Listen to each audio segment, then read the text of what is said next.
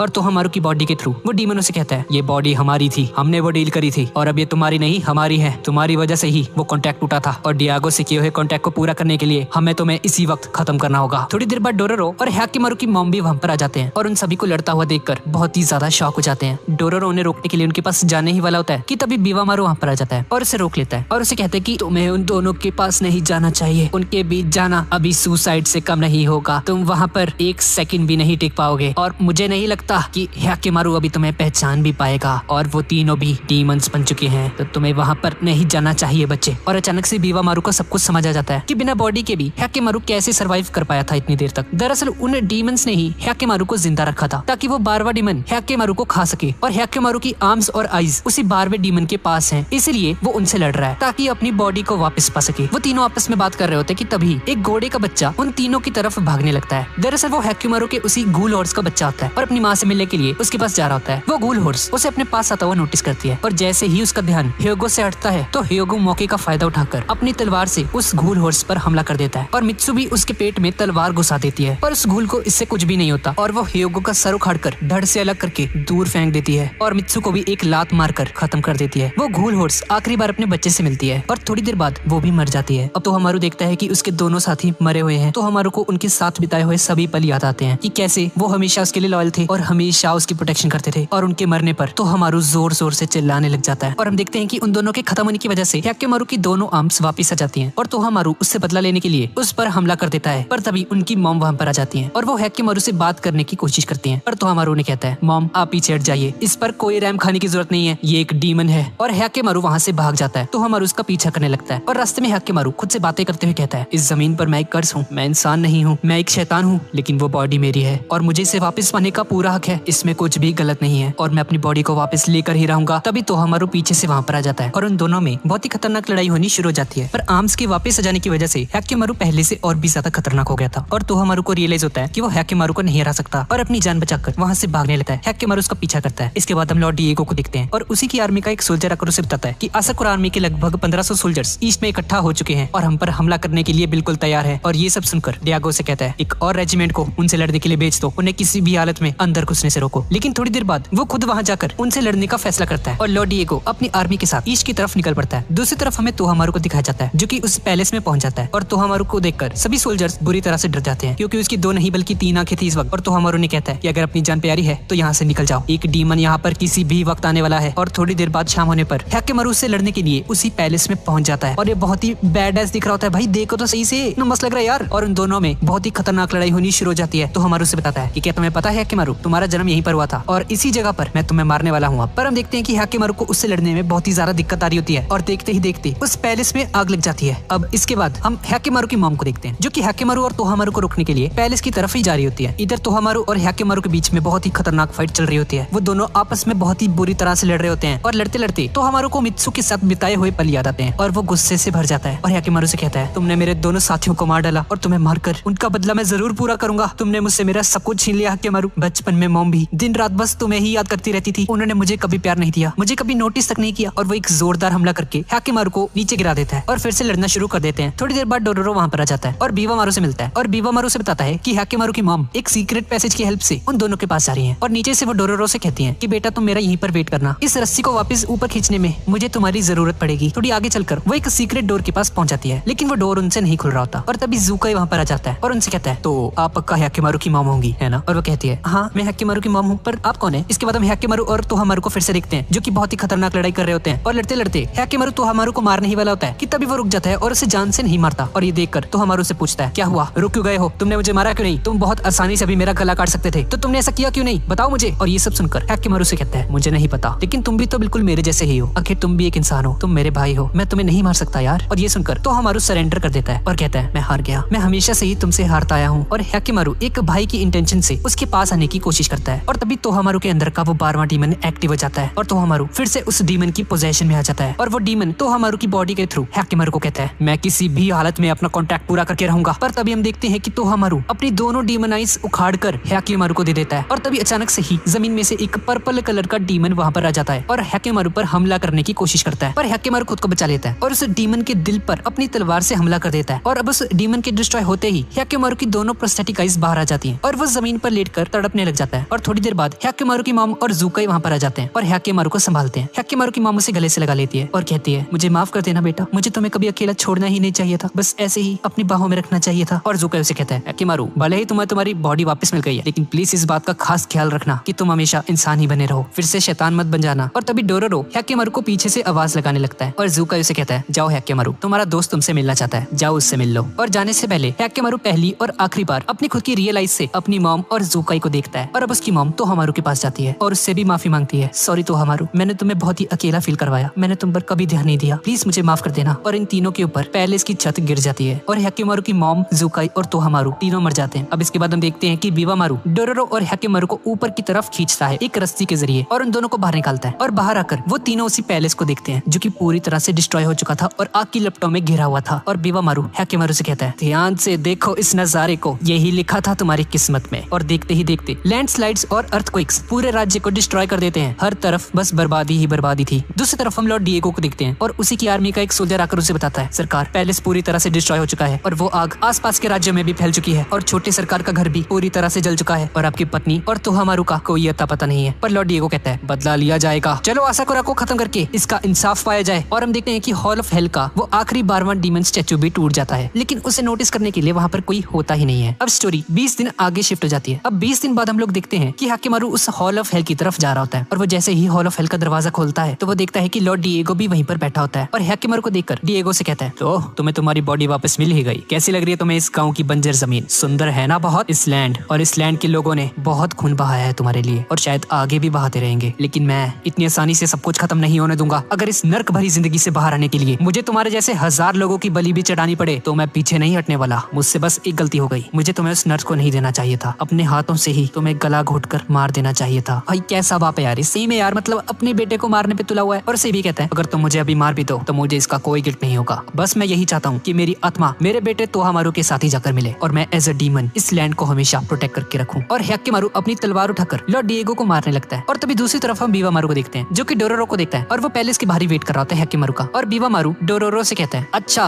तुम यहाँ पर इसका इंतजार कर रहे हो, वो पक्का इस वक्त हॉल ऑफ हेल में गया होगा लॉर्ड डिएगो को मारने। अगर हैकेमारू फिर से एक डीमन बन गया तो तुम सेफ नहीं रहोगे, तो तुम्हें उससे अलग होना पड़ेगा। और इस तरफ देखते हैं कि हैकेमारू डिएगो की जान बख्श देता है और उसे जान से नहीं मारता। डिएगो से कहता है, तुमने मुझे जान से क्यों नहीं मारा, क्यों नहीं मारा तुमने मुझे जान से? और इसके जवाब में हैकेमारू स्टैचू ऑफ मर्सी को उसके सामने रख देता है और कहता है, जिस रास्ते को अब मैंने फॉलो किया है उस पर हिंसा नहीं की जा सकती डिएगो, मैं कोई शैतान नहीं हूँ, मैं एक नॉर्मल इंसान हूँ और तुम भी इंसानों की तरह जीना सीखो, डीमन मत बनो, इंसान की तरह जियो।